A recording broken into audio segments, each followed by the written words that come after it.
Welcome to today's USP and Pharmatech webinar, PCM and Regulatory. It's all about the data. Thank you for taking time out of your busy schedules to join us. Next slide.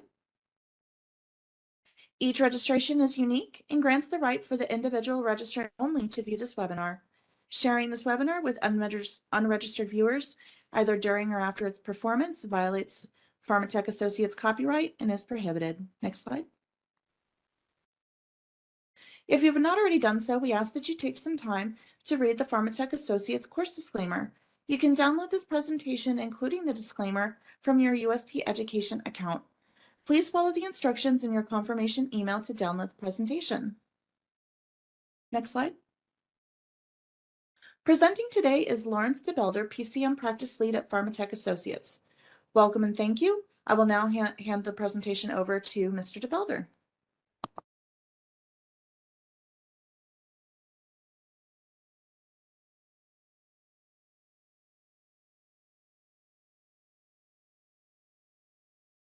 Oh, you're muted, sir. Thank you very much for that introduction. In the coming 45 minutes, I would like to talk to you about the regulatory aspects of continuous manufacturing and why it's all about the data, as the title says, what the regulators expect, and how you will build up that information in your filing. But this is just high level, and I'm sure that if you are in the process of submitting a file or getting reviewed or audited, Pharmatech Associates has the capability and the willingness to support you in that activity, of course.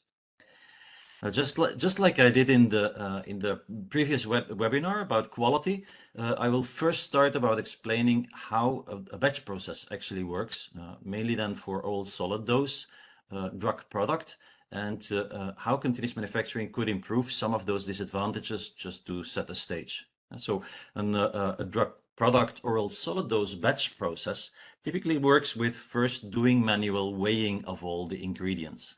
Then they are put aside, and then when the commercial manufacturing is ready, then the product is moved to the blending area where it's blended, tumbled with a tumble blender X amount of times, which is in a validated way.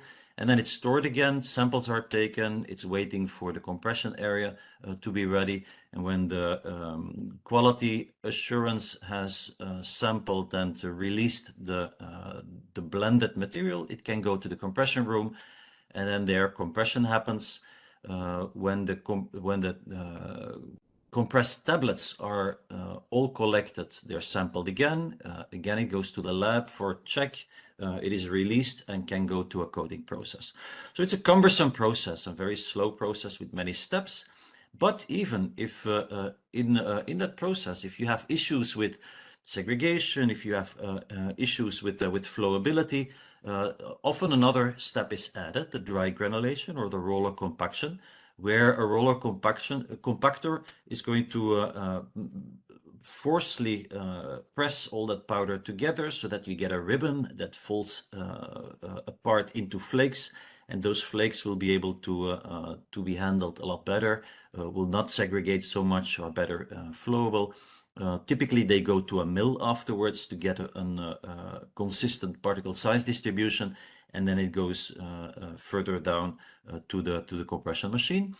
Or even if you have poor compactability as well, with capping issues, etc., in your compression machine, an other step instead of dry granulation, a wet granulation step could be added, which is most of the time a fluid bed granulator that creates granules by spraying a liquid on top of your fluidized material in a fluidized bed granulator and dryer. And then those granules, they will also go to that mill process to get a consistent particle size distribution. And from there, it goes to the compression machine and again to the coating. Now, all of those steps, very cumbersome, happen in different rooms with the storage of intermediate materials, with the separate release processes, samples in the lab. Takes very long, takes a lot of people, potential human errors can happen, etc. Now, just imagine that you would be able to connect all those processes to each other into one big equipment train with an overarching software that controls everything, and with sensors in place that follow all the material to assure that the traceability is there and that you have control over the complete process. Now, in that case, you would be able to measure your quality in line during your process, and at the end of the line, you would have your product already there. You would be able to have a steady state process. So instead of having every process step ramping up, ramping down, and then go to the next process step, you would be able to just feed in the material with automatic feeding systems. Loss in weight feeders are used normally for this. And you would have a constant steady stream of your process. So all the time you would be able to run in steady state, which gives you a low variability. And you would be able to identify with sensors in the line, in the process, if there's something wrong with your process. And if something is wrong, you would be able to deviate that section of your process separately, which is a lot better than measuring the quality afterwards and then having to discard the complete batch if you discover that something is wrong. So quality-wise, that's a big improvement. It's also possible to do with the same type of equipment on a smaller footprint, the same amount of material overall. And because you have a smaller footprint, you will need less energy, you will need less water consumption for the cleaning, and you don't need to clean the bins, for instance, for the intermediate material. You don't have intermediate steps, so you would be able to do this a lot faster with less QA people for the release and for the batch record reviews. You would be able to do that with less operators, because you have only one room basically where everything is in, which you can run with a few people, instead of having all those operations in the different rooms. And the materials need to be transported from in between all those different rooms. So a lot less people needed in shorter cycle times on less space, which would help you tremendously with the cost of this operation. Because you use less electricity, not only in your smaller machines, but also you have less rooms. So less air handling units are needed for all those GMP rooms in your facility. So also there, a big improvement for sustainability and a smaller CO2 footprint. Now that is in commercial operation. Now just imagine that you can do the development on the same type of equipment, even a copy paste of this equipment in your development organization, because instead of having to make full batches for your design of experiments, you can just run it for let's say 20 minutes for each set of parameters. You switch over to the next set of parameters, and you have your next results again after 20 minutes. And like that, in 1 or 2 days, you can do all your design of experiments that you need for your development. Compare that to the weeks and weeks and weeks of different batches that you need to make, where you have to wait for the results that come from the lab, instead of having the data immediately at hand with the PAT tools that are in place in a continuous manufacturing line. So development can happen faster.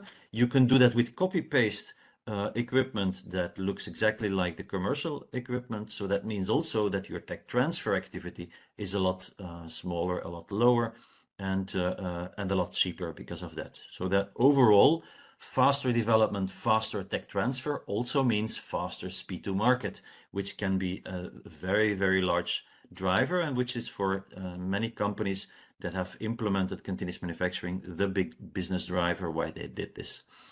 Also because you generate with those sensors that are in place in this type of line, and that measure with a high frequency a lot more than is done in a batch process, you're able to see inside the process with a lot higher resolution. You will know a lot more. You will have a lot better view on the quality, on the variety, on the impact of variance of your process, which can give you a more robust process during development as well. And so many advantages implementing continuous manufacturing, but of course there's a number of consequences. If you have a constant stream of equipment and you have a constant stream of material, where you start in your line with loss in weight feeders. Loss in weight feeders, they intrinsically have variation, so that variation needs to be blended out, and you need to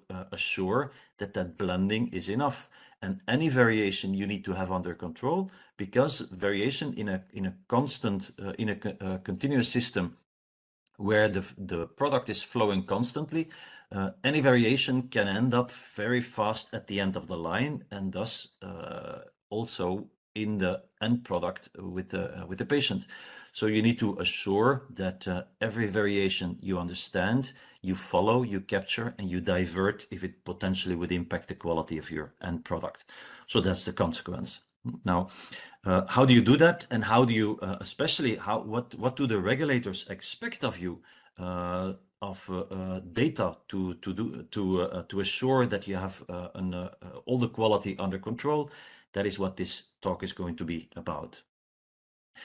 Now, the most important thing of continuous manufacturing is the control strategy, and is how you assure quality, and that is as well for if you do your development for a continuous manufacturing process from the beginning, so for new product introductions, as for conversions.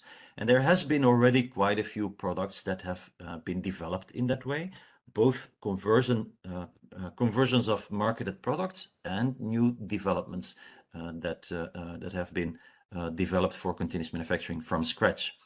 And most of the time, when you see a list of what are the approved products in the market at this moment in the US, but also in other parts of the world, most of the time that list starts in 2015 with the first approved oral solid dose product by Vertex, which was Orkambi.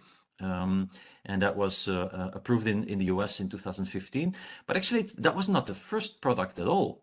In 2000, there was already an hot melt extrusion product that was created by Abbott, and that was a fully continuous process as well. So already at that moment, there was a continuous manufacturing product on the market. Novartis already in 2007 has produced a product and brought it on the market. Chinuin only for the Mexican market at that moment. In 2012 had a product already developed that was a wet granulated product on a GEA line that was marketed. And only then in 2015 the Vertex product came on the market.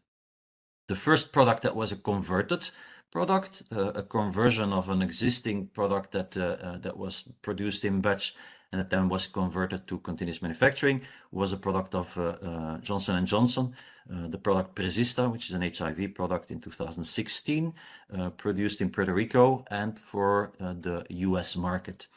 And then after that, a number of other products of Eli Lilly, Vertex again, Pfizer, and also a number of Japanese companies have been approved in local and global markets in a later stage. Now, the list is not extremely long.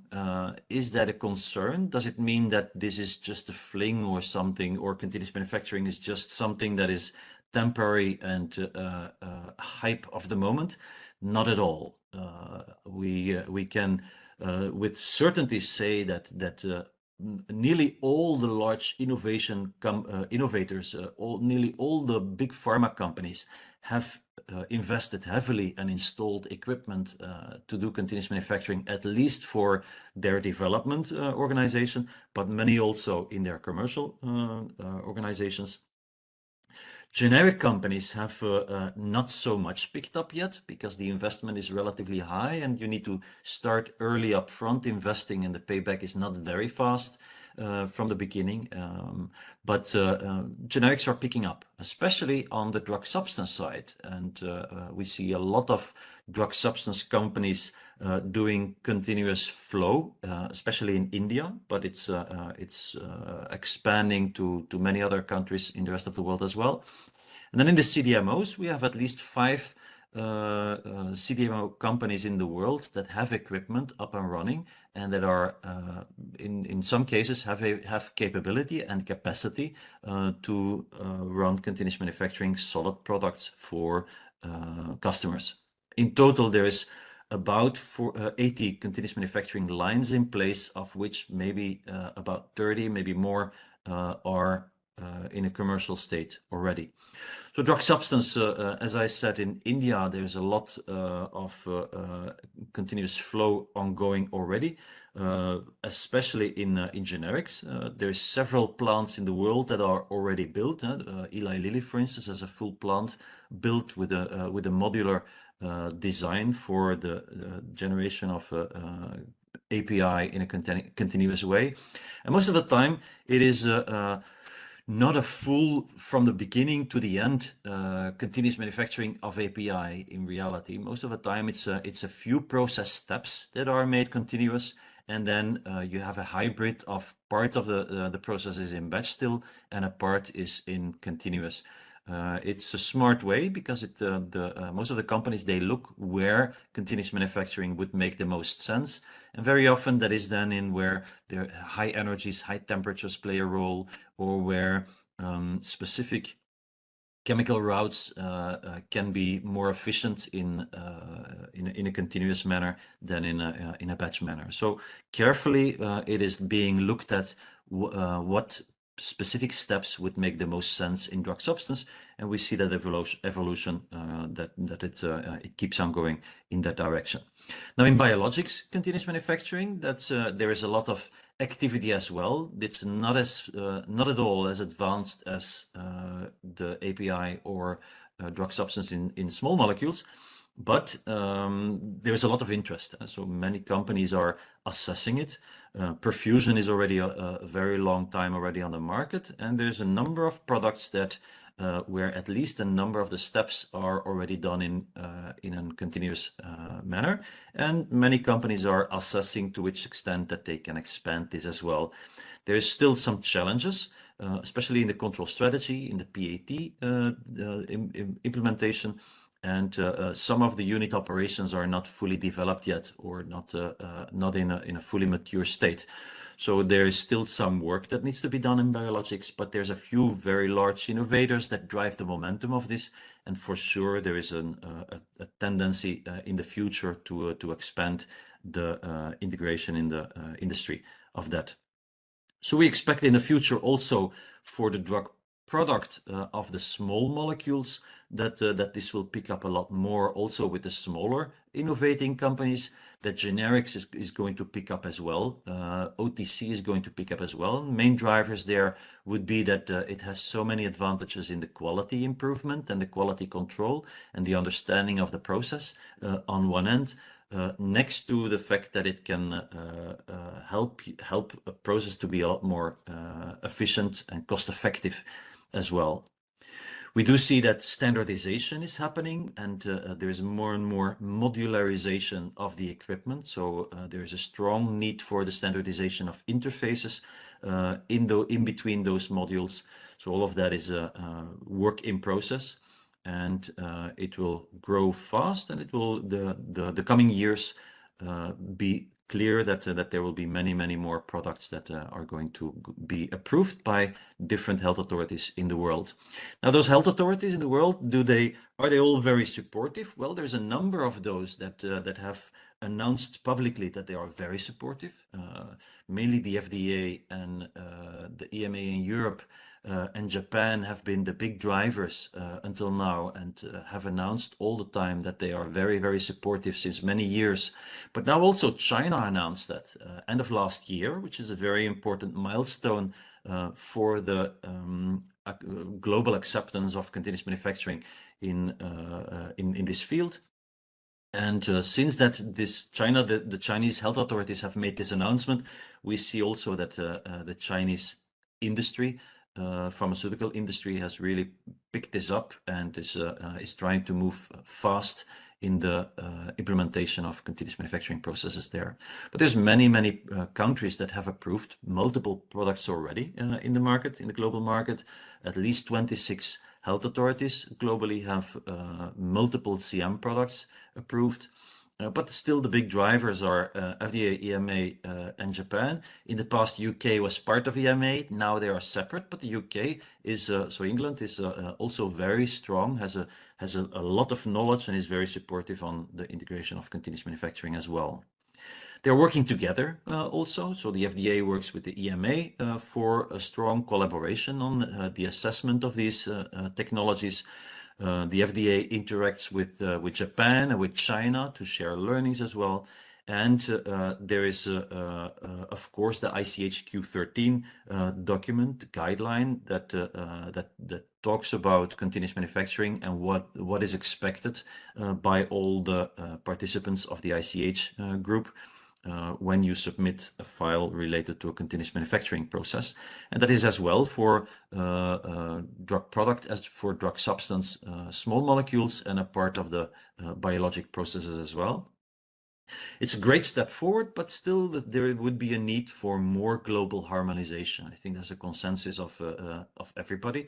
Also, the ICH Q13 is explaining what is expected, but how to get that data and how to do that in detail is not really explained very detailed in there. There will be trainings and there's supportive documents that are in the making, so it is going in a good direction, but still a lot more support would be needed, I think, for companies to be fully supported for that. Plus, there is still quite some differences in global health authorities and in the requirements of global health authorities versus a continuous manufacturing process. Some countries, they do not accept, for instance, that you do less than 3 validation batches, which the FDA and EMA, for instance, most likely do accept. So that's one of the differences, and like that there's quite some other differences as well. So one of the challenges of the integration of continuous manufacturing in your facility and in your portfolio of tools to develop products is that you need to understand what are those differences between the health authorities globally where you want to market your products. Because you do not want to do a different development for several of those health authorities. Now, if you start conversations with those health authorities, well, it's clear what the process with the FDA and with EMA is. With the FDA, you can go with your novel technology to the ETT. In the meantime, direct compression is not seen as a novel technology anymore, so they call it that this is graduated. So it's only if you have real novel elements in your direct compression, you could go to the ETT and have conversations there up front. But in general, that is unlikely that it will be admitted. For the other processes, wet granulation, roller compaction, that still is possible. Now, to get to the ETT, not so complicated. You need to submit a five-page request to get into the program, but that can even be done before you have a product. So you can, as soon as you have a control strategy, you have a clear view on what type of equipment you will have. And how you will use it and how will you guard the quality on that type of equipment, then you can go to the ETT, and even vendors can go to the ETT to have an in-depth conversation of what type of control strategies would be accepted and complete enough by the health authorities in the US.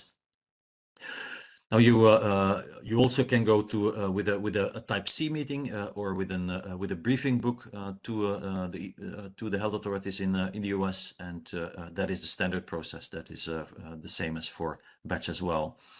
Now in Europe, there you can go to the PAT team to have conversations up front on your process, and also there you can go before you have an actual product. So you can go there to discuss the control strategies. That can be more general control strategies, but you need to go there not with how should we do it, but with a full proposal, complete enough, showing that you are able to have control over your processes, and then just have conversation with the health authorities to see if they accept your way of doing things.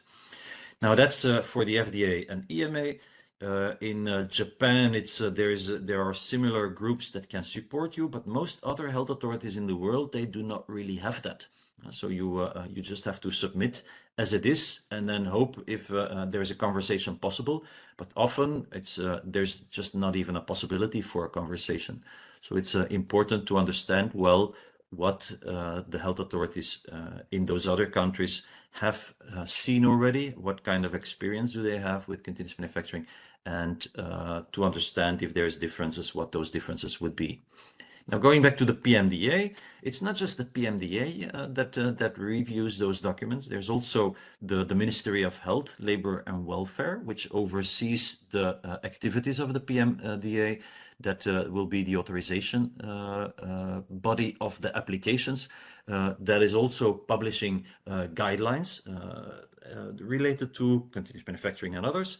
And they work together closely with the PMDA. And in the PMDA, you have basically two groups. One is the Innovative Manufacturing Technology Working Group that is publishing documents, and also the AMED Research Group, which is the Japanese Agency for Medical Research and Development.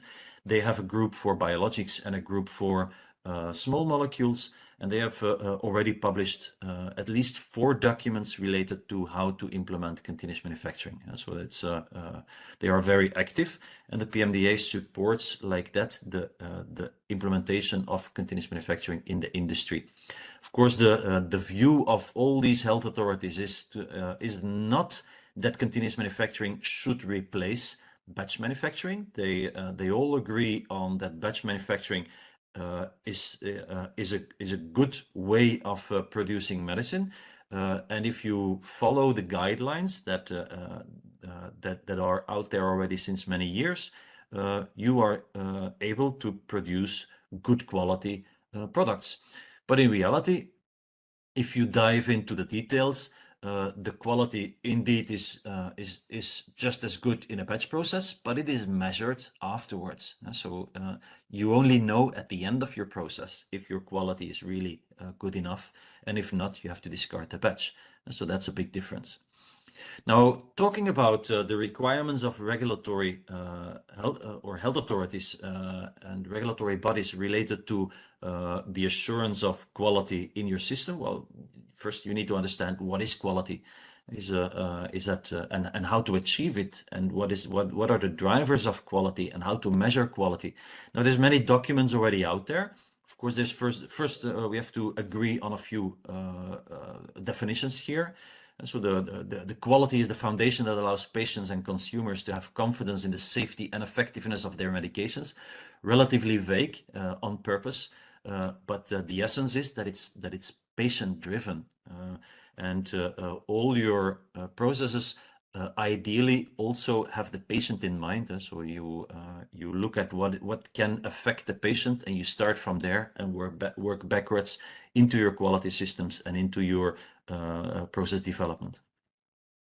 And high level, there is then a number of systems that you have to put in place to achieve that quality in your development, in your quality risk management, and you need to have a quality system that overarches everything. We'll go into detail on that later. Now, the set of measures that you put in place to assure that quality, that's what we call the control strategy. And that can be as well equipment design aspects, as sensors that are measuring, and then a set of rules that if you have certain values that you take a decision, either diverting material or adjust your system, but also processes and procedures in place, so that for instance, cleaning procedures or verification procedures or the handling procedures that your operators need to adhere to are also part of your control strategy. You achieve all of that by first doing your process development, by having a quality system in place, and you can measure that by quality system effectiveness measures, by process performance measurements, by laboratory performance measurements, and by measuring the robustness of your supply chain. Each of those have then their own quality metrics, so you can quantify that in certain ways. And I'm not going to read through all of those, but you can see that there is a clear sequence of how to measure, and there is specific tools on assuring that quantitatively you can verify that your quality is under control as well. Here's an overview of what those quality metrics are. Now, all these processes are for a big part already described in guidelines, and you can find that on the ICH website, which is very complete. And it's not only about quality in there.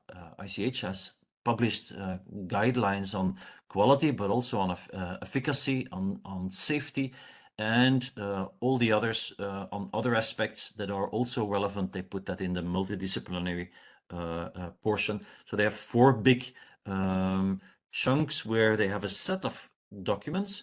We're going to zoom into the quality guidelines then. In the quality guidelines, you have a document talking about stability, validation, etc. But there's a few that are very relevant for the control strategies for continuous manufacturing. Of course, you have the Q13, ICH Q13, that is specifically about continuous manufacturing. But more important is everything that you need to do anyway, also for a batch, and that is relevant for continuous manufacturing processes as well. And these are the Q9, Q10, Q8, Q9, Q10 documents of ICH, which are the guidelines, in combination with Q13, and all of those together will help you to build your quality systems around your process and assure quality in your continuous manufacturing lines. Now, though, they all work together, so it's not individual documents. Q8, Q9, Q10, they are linked together, and what links them all together is the control strategy and the knowledge management that flows basically from your early development all the way to your launch and your commercial state of your process as well. Now, if we go through them, the ICH Q8 document, at this moment it's a release number 2, will talk about that you start with your quality target product profile, which describes completely the end result that you want to achieve. You will then, from the patient start, you will describe what are the critical quality attributes that you want to achieve, how to achieve them, and then you do a risk assessment to understand what all has impact on those critical quality attributes that impact the patient. And then you develop a design space, or you do the development of your parameters. So it doesn't always have to be a design space, but you can also have a set of parameters in between where you need to stay in between. And then you design a control strategy that shows how you will be able to stay within that design space or within these parameters. And then you need to do a life cycle management, show that you stay within your design space and that nothing is happening, and verify regularly that that everything is still under control. So that's high level how you need to develop a product. It's described in Q8 and very relevant as also for a continuous manufacturing line. As a next bucket, you have your quality risk management. So on top of your process development, you need to fully manage your risk throughout your complete life cycle.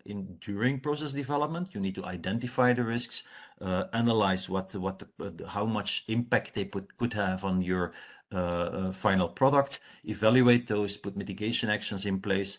You develop your control strategies, so for automatic potential adjustments of your system, or alarms, or how your system needs to respond.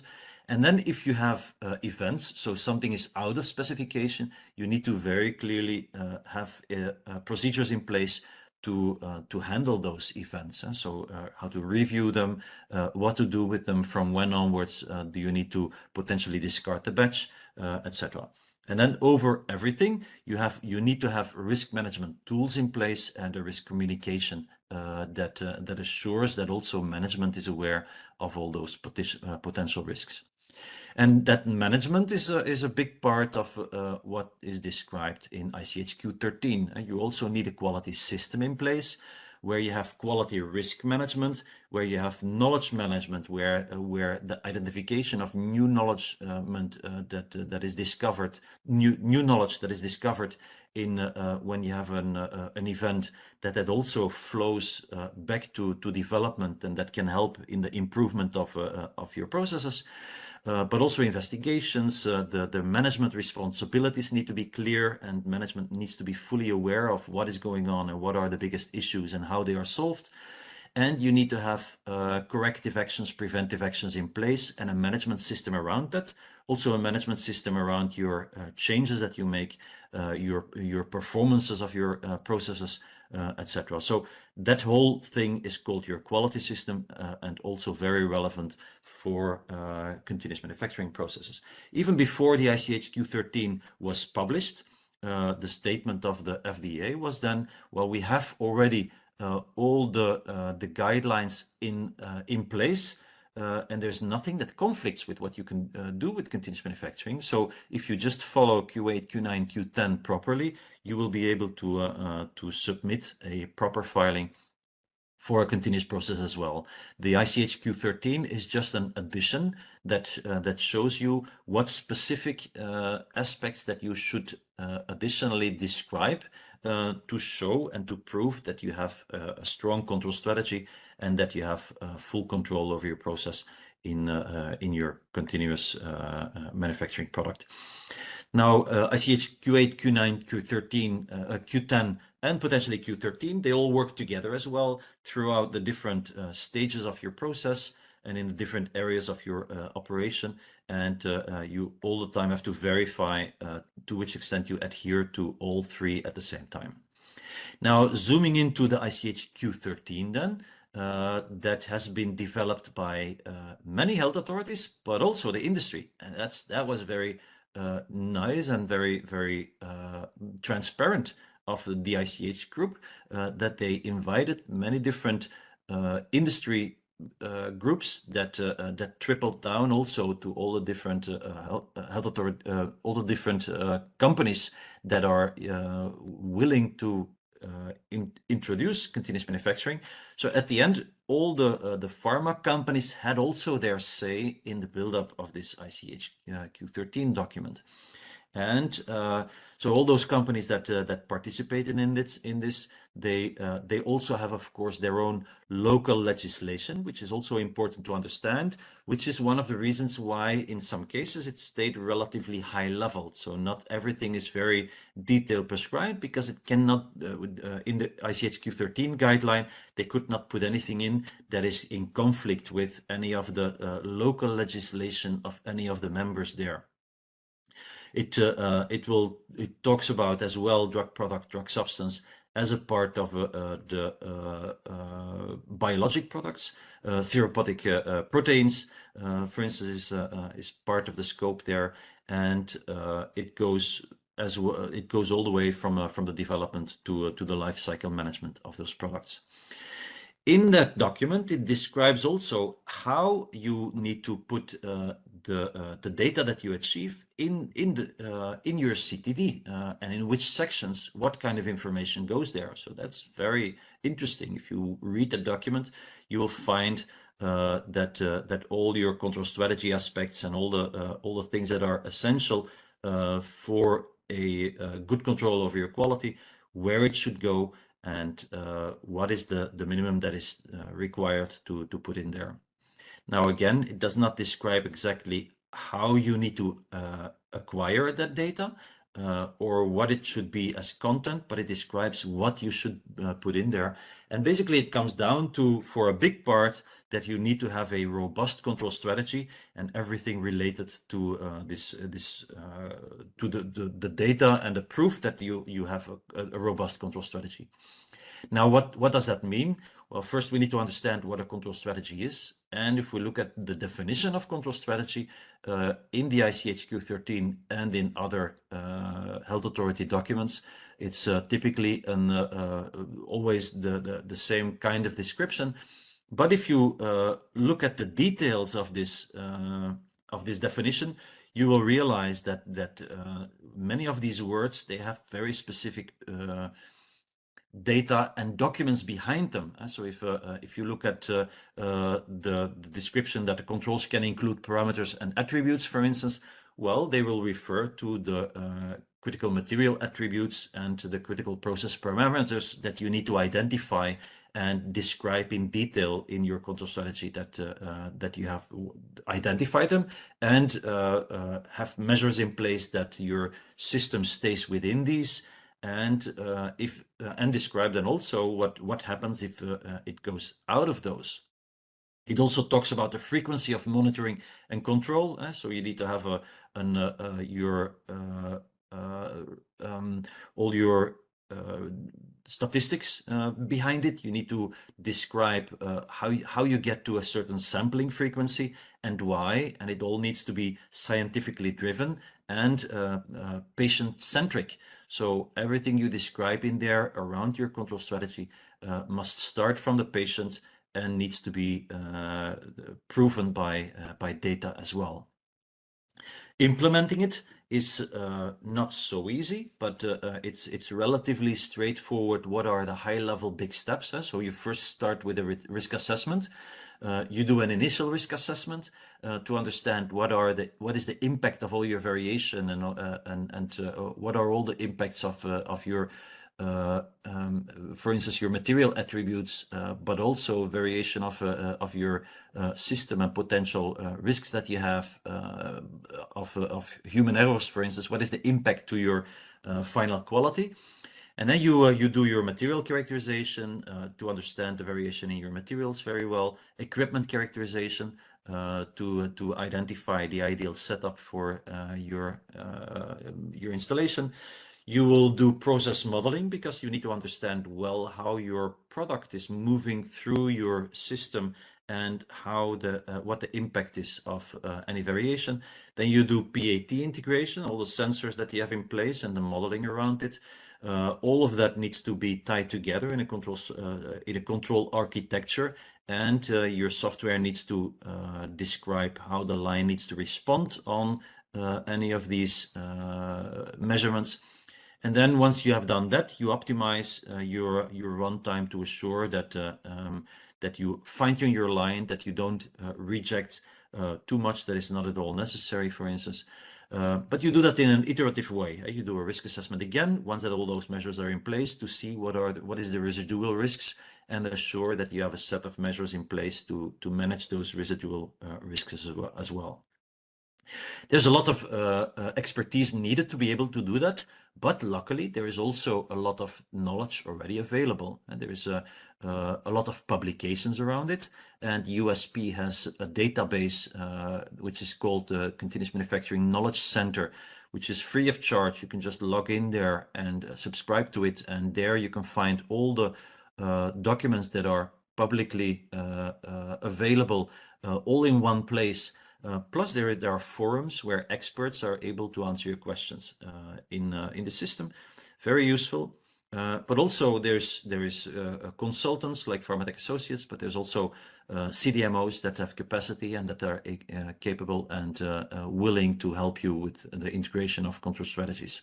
It all costs extra money and time in reality, but if you look at the overall business case and of a continuous manufacturing process, most of the time it's absolutely worth it, and it gives you positive business cases, especially if it can help you to ramp up the speed to market. And like that, you could win a lot of money if you have additional sales before your patent expires.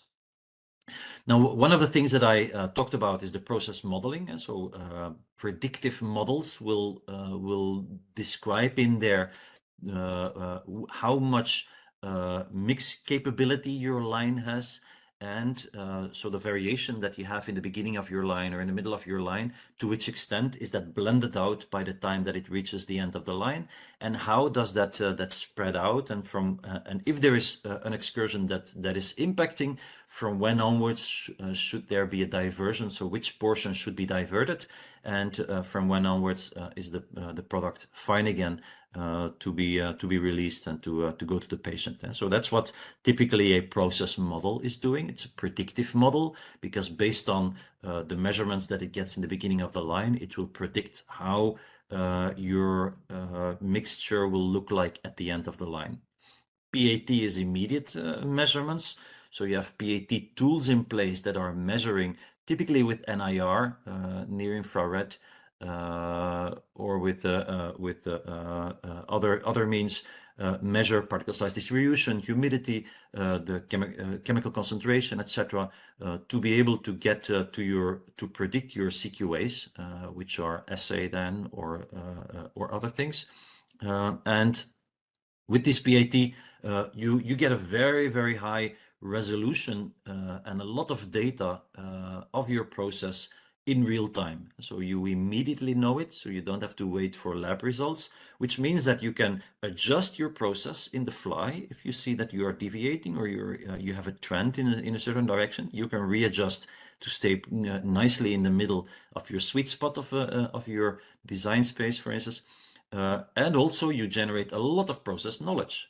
So if all that process knowledge can be used also if you have an event to get quickly to the origin, the cause of that event, and also to a solution. So you have a very good source of information of solving issues as well in there. That's a great benefit of PAT. You can do real-time release. You have all the data. So if all the data that is linked then to CQAs, you can do real-time release of those CQAs. Doesn't always work for everything, but for a big part is very possible. As I explained earlier, you can do faster design of experiments, and you can monitor and control many parameters and properties at the same time, which is really effective and efficient. It doesn't work for everything.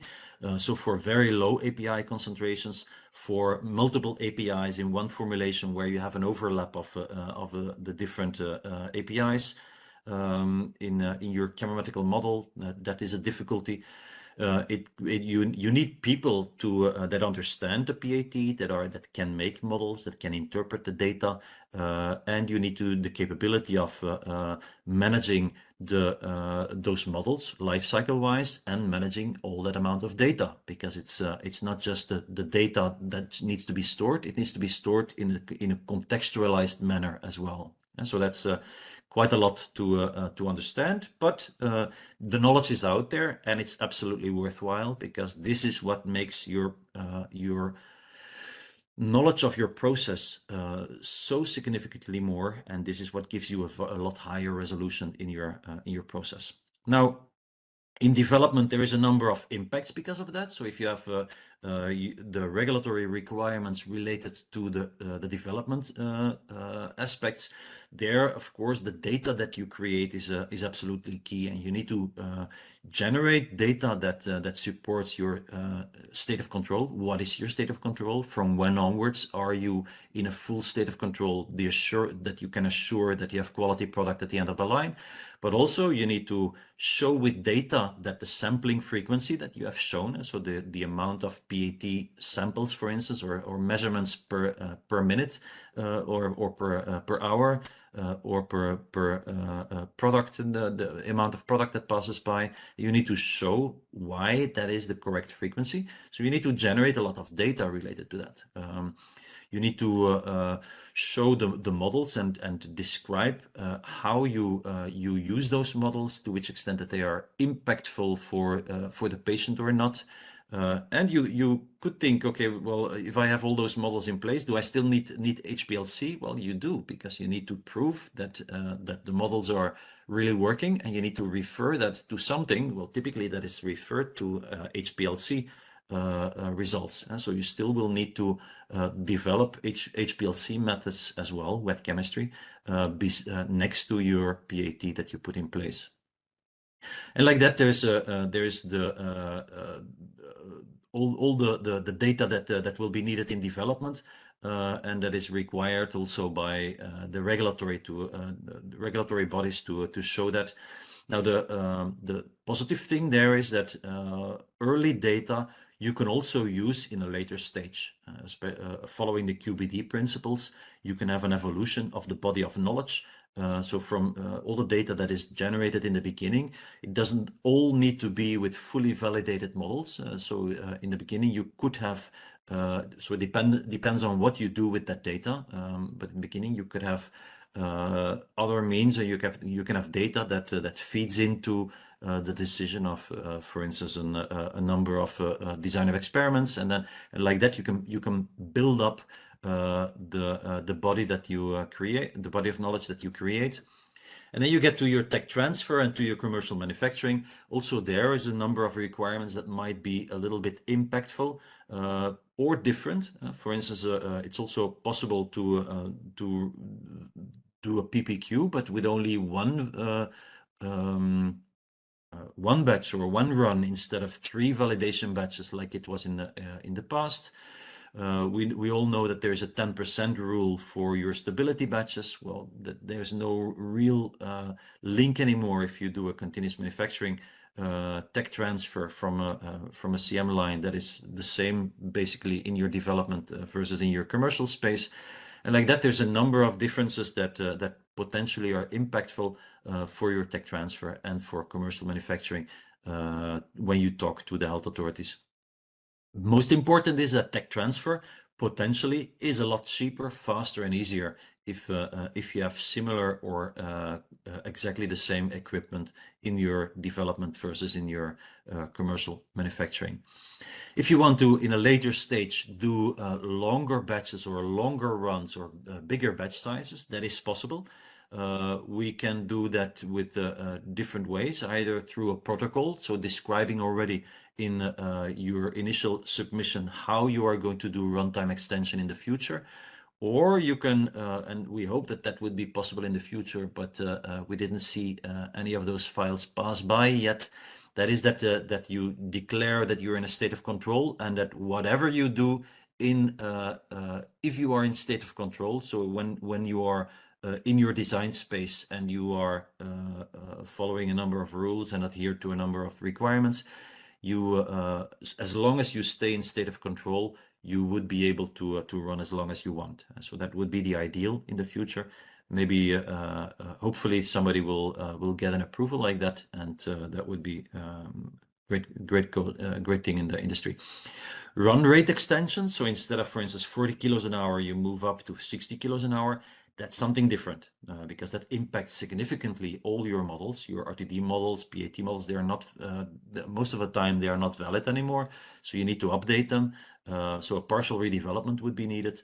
And you need to understand all the impact on all the CQAs of all those changes that will have happened.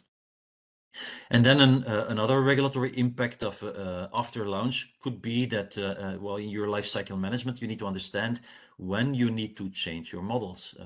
Maybe you get additional data, information that forces you to update your models, or you have an issue, or you see that there's a deviation, or your models are starting to shift.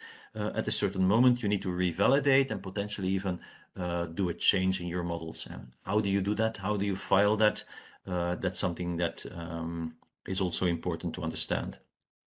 Now, the approval time is something that is often discussed. So the fear of some of the companies that are hesitant to step into continuous manufacturing is that potentially the approval time could take longer. Now, the FDA was aware of this fear of the industry, and they did a self-audit and they published that, and they showed that the first 5 approved products that they did for continuous manufacturing drug product, that all of those averagely they approved in a faster way. So 3 months faster. Well, a mean 8.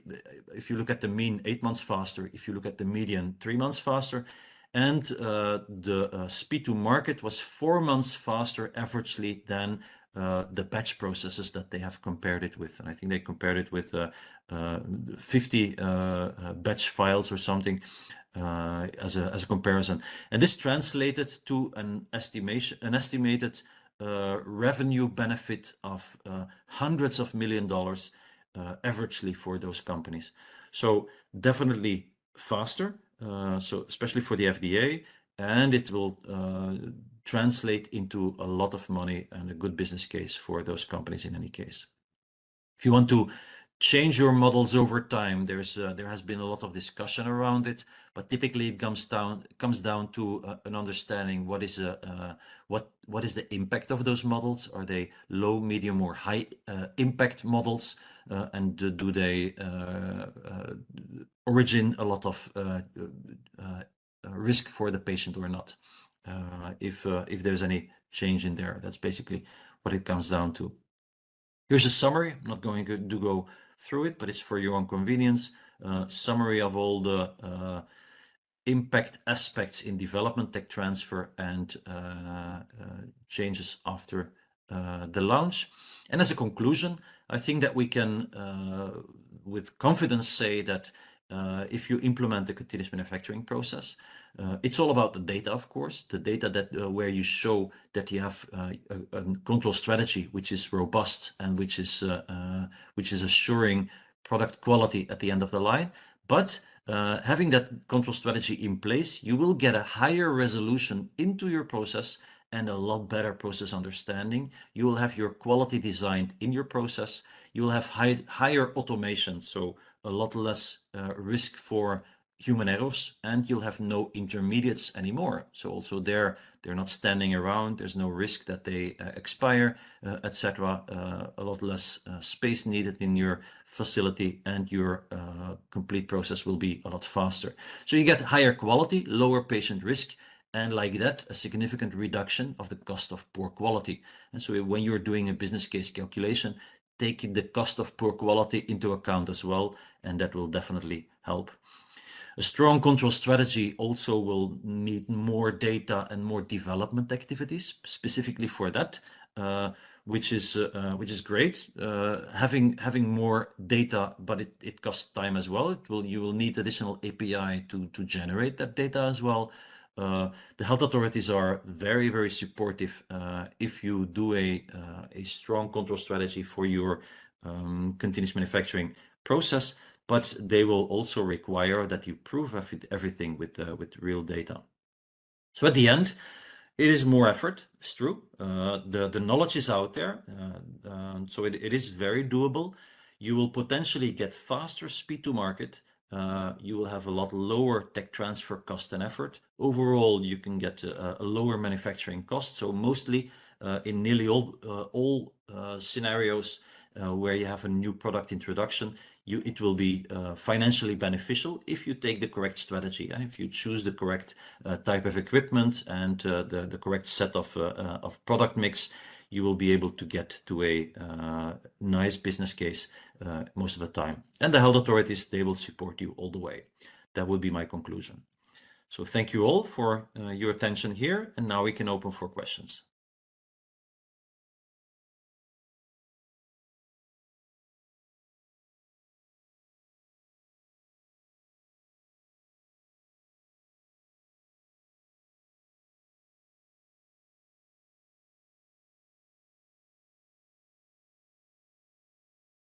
So I see question number 5. What are regulatory and quality considerations for bridging existing batch manufacturing to continuous manufacturing? So I assume that is the conversion of a marketed product, because for new product introductions, I explained everything in this and the previous webinar already, I think. But specifically for marketed products that are converted then into a continuous process, there's not really additional considerations. It's the same considerations, but in most of the time, what companies try to do is to avoid that they need to redo the bioequivalency studies, and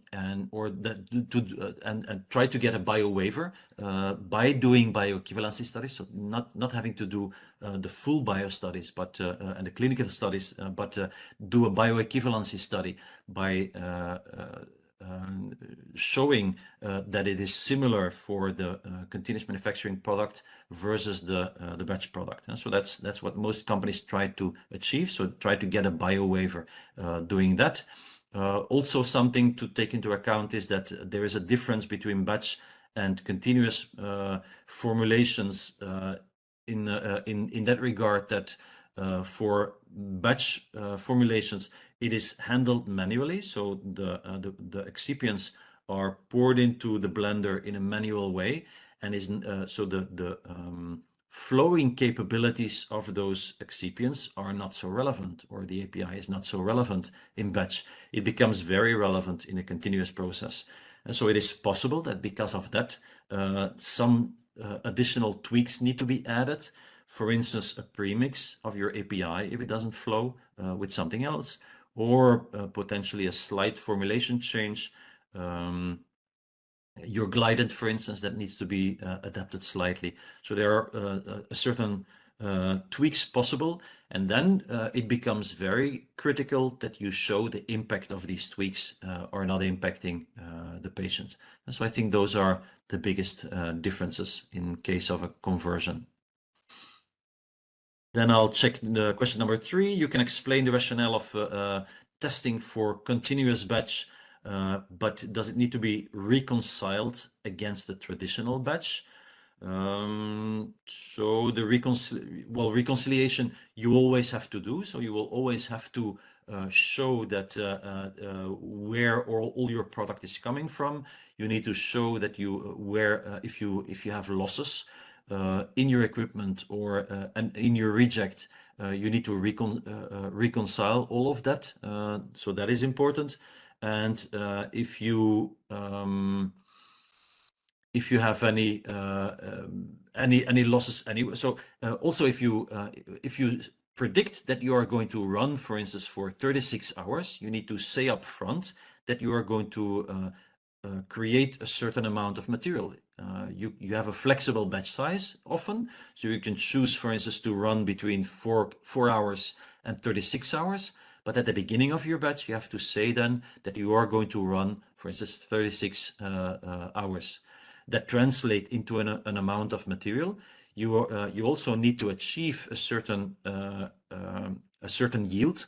So if that yield is, for instance, 80%, then if you at the end of the run have produced less than 80%, you need to start an event. You need to start an investigation, because it means that something has gone wrong. Even if you have the flexibility of only running 10 hours instead of 36, you still need to declare upfront how much time or how much in total material you are going to produce. And if you are not producing enough and your yield levels are not achieved, you'll have to explain that. And so I think there I touched point about all the aspects of reconciliation. The use of HPLC technology to take samples in a lab outside the CM room is a possibility. Having PAT in place, it's not absolutely obliged. So theoretically, you could also run a continuous manufacturing line without having PAT in place. So that's one thing. So theoretically, you could take samples manually and do HPLC testing offline and still have a full valid control strategy. The only thing is, in a continuous manufacturing line, there's a lot of material passing through. Your sampling frequency needs to be relatively high to assure that you capture all the potential variation and the impact to your CQAs at the end. So you would need to take an enormous amount of samples to do the HPLC testing offline if you would choose that route. So most of the companies do not do that.